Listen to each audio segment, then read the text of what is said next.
Bueno, vamos ahora a observar qué pasa en el circuito en serie. Habíamos dicho, en el circuito en serie es cuando los componentes, o mejor dicho, los componentes están en serie mutuamente cuando se colocan dentro de la misma malla, total o parcialmente, digamos.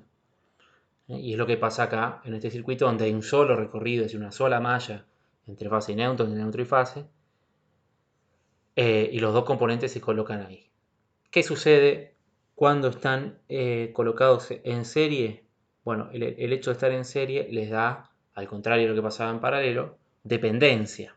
¿Sí? ¿Por qué? Porque para llegar el neutro, si quieren en este ejemplo, ¿no? a la resistencia 1, tiene que pasar por la resistencia 2. Y para llegar a la fase de la resistencia 2, tiene que pasar por la resistencia 1. Es decir, cualquiera de las dos que se interrumpa, interrumpe toda la malla. Corta todo el circuito, abre todo el circuito. No como pasaba en paralelo que tenían independencia. Acá tienen que estar las dos cerrando el circuito para que el circuito circule corriente. Eso por un lado. Por otro lado, si pensamos de nuevo la corriente en un sentido determinado, que puede ser de fase a neutro, de neutro a fase, porque estamos, insisto, con corriente alterna, si es de fase a neutro, va a pasar primero por la resistencia 1 y después por la resistencia 2.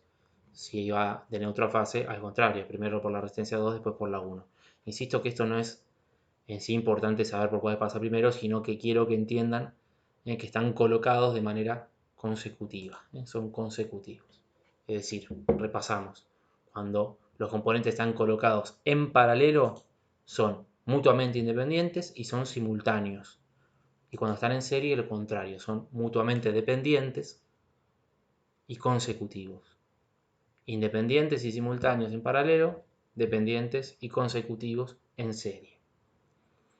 Hasta ahí, insisto, la cuestión más obvia que se puede desprender casi de ver los dibujos, de ver los esquemas.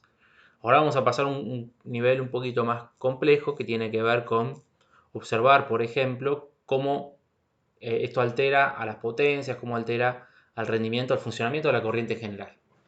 Por decirlo de alguna manera, a la aplicación de la ley de Ohm y la ley de Watt, es decir, cómo acá se determinan las corrientes, cómo se determinan, insisto, las potencias, las resistencias totales, etcétera, etcétera, etcétera, que vamos a ver a continuación.